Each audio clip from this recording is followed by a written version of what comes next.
Hello, cadets, and welcome to Leaders 411. We've got two of the top brass from Dixon Hughes here in Charleston. Richard Livingston and Rudy Thomas have joined us today to tell you a little bit about their backgrounds and how they have built a life for themselves, a career for themselves here in Charleston. So without any further ado, to give maximum time to our guests today, we'll start with Richard. Richard, why don't you tell us a little bit about where you're from, what you went to school for, and how that developed into a career and what you do today.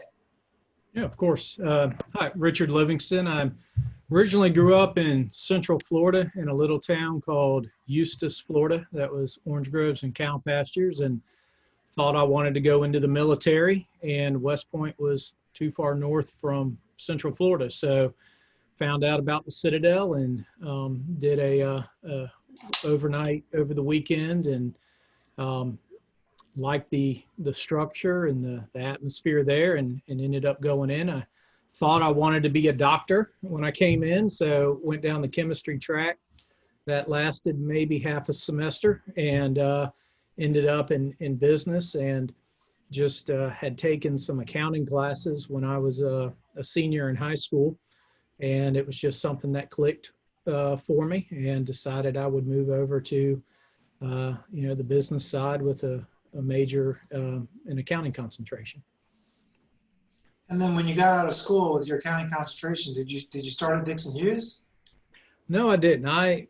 Being from a small town, I really wanted to work for a smaller firm, and I went to work for a firm in Charleston that had two partners and a couple staff that I had a unofficial internship with my senior year, and it took me maybe 4 or 5 months to figure out it was just too small. There was no room to grow or move on. So I ended up going to work for Gamble, Givens and Moody in Charleston, which was a larger firm and opposite of where Rudy came from with Pratt, Thomas and Gum. And those firms ended up merging together to form the Charleston office for Dixon Hughes Goodman. Ah, all right. And what about you, Rudy? Where are you from? So I'm from Charleston, and I grew up here, and I knew about the Citadel from growing up, and my father, grandfather, great-grandfather all went there, so I wound up going to the Citadel. There wasn't really much of a choice in the matter, and but it was a good thing for me. And I went and graduated in 1983. I was in B Company, and I throughout those years didn't know what I wanted to do until one of my buddies told me that you could make $18,000 a year if you go work for a CPA firm. And I thought that was awesome money back then. And this is 1983 now, remember? And so I went and studied and got my accounting degree at the Citadel, and graduated and got a job at Price Waterhouse, which was a great job. And I worked there for about 5 years. And then Price Waterhouse at the time opened up an office in Charleston. And so they asked me if I wanted to come back to Charleston, so I did. And then about 2 or 3 years after that, I opened my own CPA firm. And so I had my own CPA firm with about, say, 5 or 6 people for about 4 or 5 years. And Harold Pratt Thomas, one of our senior partners, asked me if I wanted to merge in with them. And so I merged in with Pratt Thomas and Gum, which was about a 20 or 30 person firm at the time. And then, like Richard said, about a year or two later, we merged with Gamble, Givens and Moody, which was another firm similar size. And then we all merged in together to make Dixon Hughes. And then a few years later, we all merged together to make Dixon Hughes Goodman. So it was a kind of a long road to get to Dixon Hughes Goodman, but we're now with which Richard, I'm sure will agree with. It's a nice firm now. We're the top 20 firms in the nation. It's about 2,000 plus people. We're in 13 states. And so, I think if you take anything from this, two guys from the Citadel, Richard and I both probably didn't have great ideas of being with a top 20 CPA firm when we walked out of there, but it certainly is a possibility for a cadet. Now, one question for you. You say, I left the Citadel and I started Price Waterhouse Cooper. Like, how did that happen? That was this big accounting firm. Did you have to go through a formal interview process? How did you even know they existed? Yeah, so I did know they existed, and they were interviewing on campus. Do they interview on campus anymore? I mean, it was actually Price Waterhouse at the time, not PwC, which it is now. I don't know if PwC interviews. Yeah. There are interviews for accounting firms on campus. I don't know if PwC is one of them. Yeah, back then they used to come down. They used to come to the campus, and so thankfully I got a job and was able to move to Atlanta and work in their Atlanta office for a while. Wow, so they actually came to the Citadel and you got your job situation sorted out that way. That's it's right. very interesting. You know, there's been a big resurgence in accounting. I don't know if you guys were part of this, but accounting is now a major focus at the business school for the Citadel. It's always been a major, but they're putting a lot more resources into it, and they've made it its own independent area of the business school. Are you guys aware of that? I didn't realize that. I think it's a good thing because I mean it certainly enables somebody to walk out with a job of some sort. You know, whether or not it's working at a CPA firm. If you've got that background, you know, right now you can probably find a job being Sure. in the accounting field. Now, you know, Richard, you know, you're an accountant here at Dixon Hughes Goodman now. What is it that what kind of clients are you working for? What kind of work are you doing for them? What does that, and then how does your Citadel training play into the way that you interact with those clients?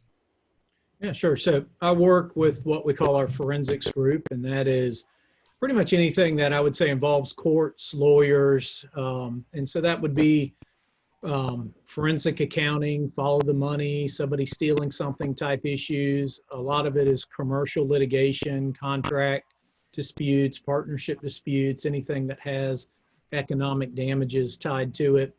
I spend a lot of time, I'd say probably 90% of my cases now are in the domestic area, which is divorces, high net worth, high earning type individuals. So, you know, I get to work with people going through probably one of the most difficult situations of their life and helping them through what I would say is probably one of the most complicated and significant financial transactions of their life. It's something that's going to have lasting impact on them for the rest of their life and what they have to live on and how they move on. And so, you know, part of what we do is, you know, it's not just sitting here looking at numbers. We end up eventually having to be deposed by an attorney on the other side who's hired an expert to dig through everything we've done to the nth degree and find every little math error or wrong assumption. We have to get up on the stand and testify to it at court. And so, you know, having, we'll say, you know, what the Citadel helped me with there is, you know, just the demeanor to be able to handle, you know, somebody, you know, because as you will imagine, the attorney on the other side is being paid a lot of money to make you look bad and is not doing it in a nice manner, in a very threatening adversarial manner. And, you know, after being at the Citadel for 4 years, that type of demeanor on somebody and the way they come across that way doesn't bother me at all. And that is definitely something that the Citadel prepared me for on the, I would say, testifying confrontational piece of what I do. Good. Well, you'll be pleased to know that even in this time of COVID, as the cadets are marching around in masks, they're still getting that very personal touch, that interpersonal resilience that you two have experienced. Now, Rudy, are you also in forensic accounting, or what type of accounting? No. So I wound up in the tax department. So I'm a tax partner. And over my career, I work with large families, corporations, complex returns, complex structures of families where I handle the whole thing from where they pay their personal taxes all the way up to the top of their corporation. I work with companies with cost segregation studies, state and federal tax credits, research and development credits, business valuations for their for gifting, energy tax planning, and so I do everything. I'm the overall manager of my book of business, which probably is, let's say, 500 clients or so. And I have managers and staff under me that handle all the engagements, do the actual work. I have the client relationship along with my managers help me, but I work with those clients to achieve a hopeful good tax answer and within the bounds of the law. And so, you know, if you ask me what the Citadel did for me to be able to handle this type of job, it's a pretty pressure-filled job because there's deadlines. You know, there's big deadlines, and there's a lot of money involved, and like Richard, there's upset people, and it's not always easy. So when somebody has to pay $1 million in taxes, I darn well better know why they're paying that tax, that gave them some heads up on that tax, that I'm very confident that that number is right, that there's nothing else they can do. So it's me giving my clients confidence that I know what I'm doing, that my staff have the ability to do the right thing and do it correctly. And also I'd say that another thing of the Citadel, this is a rigorous job. I mean, Richard's job is rigorous. We work hard, we have deadlines, we have to be responsible for all this, for a lot of work. And we're responsible to Dixon Hughes Goodman to do it right, to not take any risk that the firm would normally take. And so, it's that ethics to know how to do the right thing, to do it in a way that we can prove to the IRS that it is accurate, and that fortitude to, work the late nights and to put the time in, the effort in when it's required to get everything correct. So, Richard, there's no free lunch at a firm like ours. I'm 60 years old, and, to this day, I still work Saturdays and Sundays when I have to, work late nights. So, that's just in my wheelhouse. That's what I do. That's what I've always done. And that's what we did at the Citadel. So it does give you that ability to, if you continue on, to work hard and have a good career. Yeah, that makes a lot of sense. That's something we were talking about just before we started recording, is the work ethic of a Citadel cadet is sort of unquestioned. If you can make it through that 4-year grind, and then how do you apply that work ethic to a career? How do you think, obviously we've got cadets in the accounting department. It's one of those where you kind of know that's the track you're going on. It's a professional route. You got to take the exam. How does that work for those accounting graduates? Do they take their CPA exam right out of college, or do they have to get some experience first? They have to get their hours, and then, but they can take the exam and then work into their hours. So they have to work for a CPA firm to get their number of hours, but they have to pass the exam also. Got it. And do you hire directly out of college at Dixon Hughes Goodman, or and if so, what is it that you look for in those candidates? Yeah, we definitely hire straight out. We have a very strong recruiting group built around that. I can speak personally, kind of what I'm looking for, and I guess Rudy can add on to that. But I know when I'm interviewing someone, they've made it through the initial process with our group. They have the grades. They, can carry on a conversation. And when they get to me, I'm looking for, personally, I'm looking for presentation of oneself. I want someone that can carry themselves, is going to be able to communicate with me back and forth. I mean, we don't sit in front of computers all day. I spend probably 80% of my day now on Zoom meetings face-to-face with clients. And before that, it was meetings here in the office. And so, I'm constantly having to communicate with clients, attorneys, present things that may be complex in an easy to follow way, get up on the stand and talk about accounting issues to literally the first 12 people that came out of Walmart. And, you got to be able to communicate that way. And then I'm looking for someone with what Rudy touched on, someone that, something that demonstrates a willingness to work hard. I'm looking for, that's why grades are important. That's why the extracurriculars, that's why there's something there that tells me this person's going to come in and work hard to make their way in there. But I would say those are kind of the main things I'm trying to get out of somebody on that initial kind of interview pass with them. Rudy, you have anything to add to that? And I'll ask one question I have on top of that is, how can budding young accountants think about what track they should take? Forensics, tax, international. What is available, and how do they think about choosing something? So I'll start off with what I'm looking for, and then I'll talk a little bit about that. So I think that for me, I'm, along with everything Richard said with the grades, all that's important, but somebody who walks in who's positive, energetic, and passionate about this field. And I also want to hear from somebody that they want to be in this job for the next 5 years or so, and that they really want to put some effort into learning this profession and do well in it. Because a lot of times we just hear a lot of ambiguous talk even from the people that we're talking to, they're a little wishy-washy about this, whether or not they want to go in. Is this the right field for them? Go ahead and commit. Go ahead and go all in, and don't sell yourself short. And do it for 5 years, and really know at least 5 years, and then by that point you'll have gained so much knowledge that you can do almost anything on the outside, but you'll have gained a lot. So go in there with a lot of confidence and passion that you want to be in this job for five years or plus or more, and know about this job, and tell people you're ready to go to work, that you want to work hard, and you're willing to spend the time to learn and know things.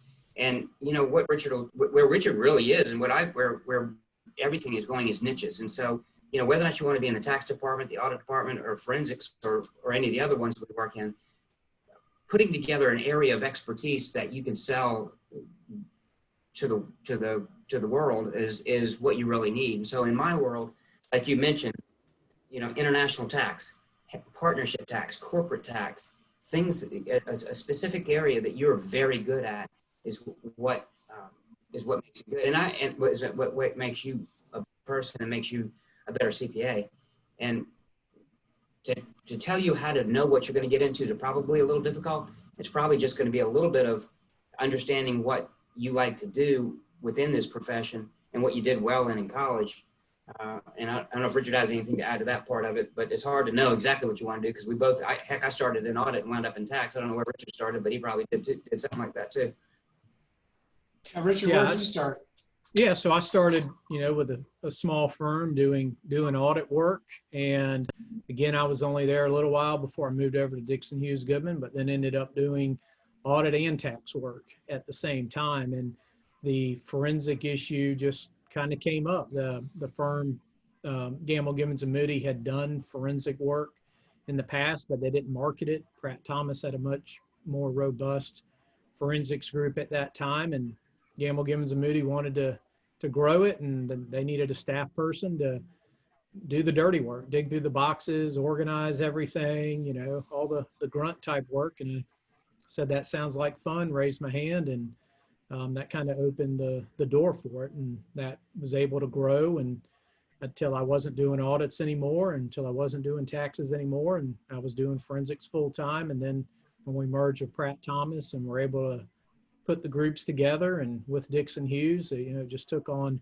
many more opportunities for me to where I am today. But I think Rudy hit on it very well, is and in his opening too, is I don't think either one of us got into accounting because we were passionate about accounting. I mean, it was something that probably fit our personalities and something thought we could make money on. And when you come in, you're not going to know what you're really happy doing in the accounting profession, but as you put in the time and the effort and you become the expert in something, that passion and that enjoyment that comes with that work comes with it.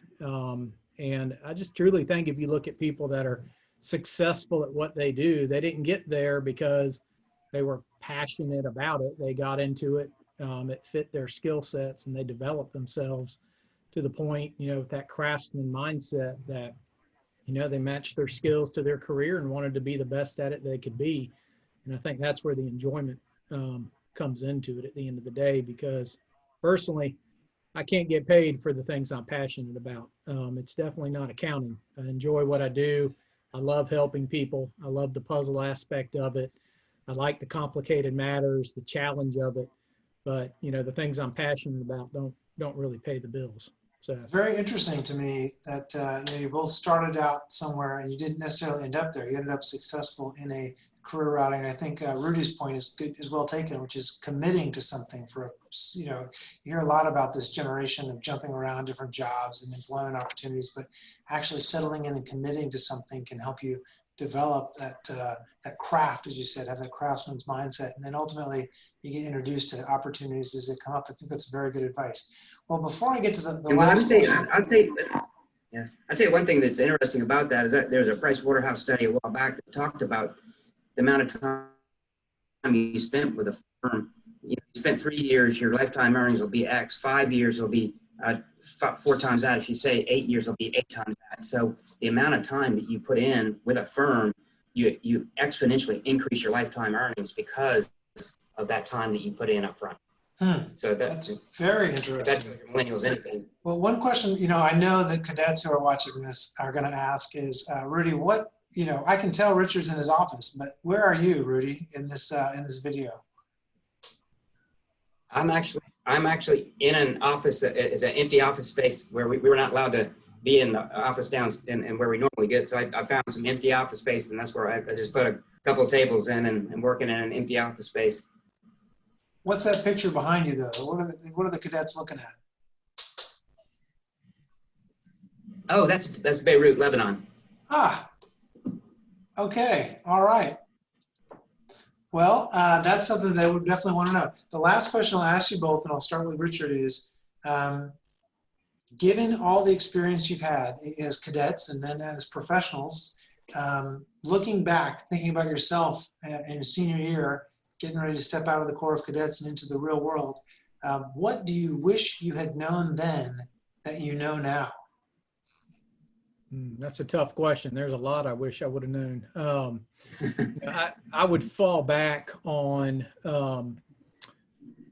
what I was saying earlier about finding what you want to do in life. It's not a matter of focusing on, what can a job offer you, but what can you offer through your job, and how can you make a difference through what you decide to do. And I think a lot of people spend a lot of time trying to chase this notion that I need to find and work in something that makes me happy.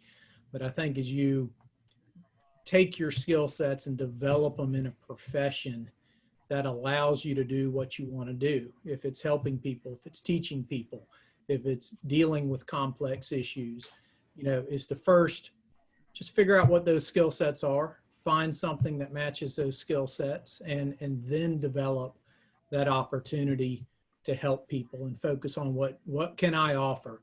Once you figure out what can you offer, people will pay for it. People will pay a lot of money for it normally, and it will make you successful, as opposed to looking at it the other way around as to what can I get out of this job. I wish that was something somebody had told me early on, is kind of how to approach my career. Yeah, thinking about service through your career is a really good way of looking at it. What about you, Rudy? Just bring it on home here. What advice would you offer? So I think that one thing that I never knew about this profession, or most any profession, and I tell this to every young person I read or talk to that's going into this profession, is that you have to be super technically competent, and you have to work hard, and you're working hard for yourself and for your personal future. Okay. But one thing that you're going to wind up having to do that nobody really realizes, you're going to have to become a salesperson at one point. And for you to be a partner, to be what Richard and I do, you have to be out there and able to bring in new business and sell, which, going into this, most people don't think accountants are salespeople or bring in revenue or whatever. But the only way to make partners and managers and seniors is to bring in new business. And so I tell people that's one thing that if you ever started one thing early, that would be it. Trying to learn how to sell, bringing in new clients, because once you have that ability to sell work, you can hire people that are technically competent to help you. You'll always have a job because you'll always have your own clients. That's great advice. Gentlemen, thank you so much.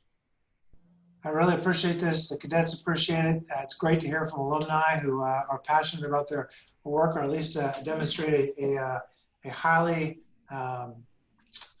sought after skill set that people need.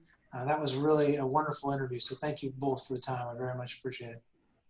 Thank you. Thank you, Ted.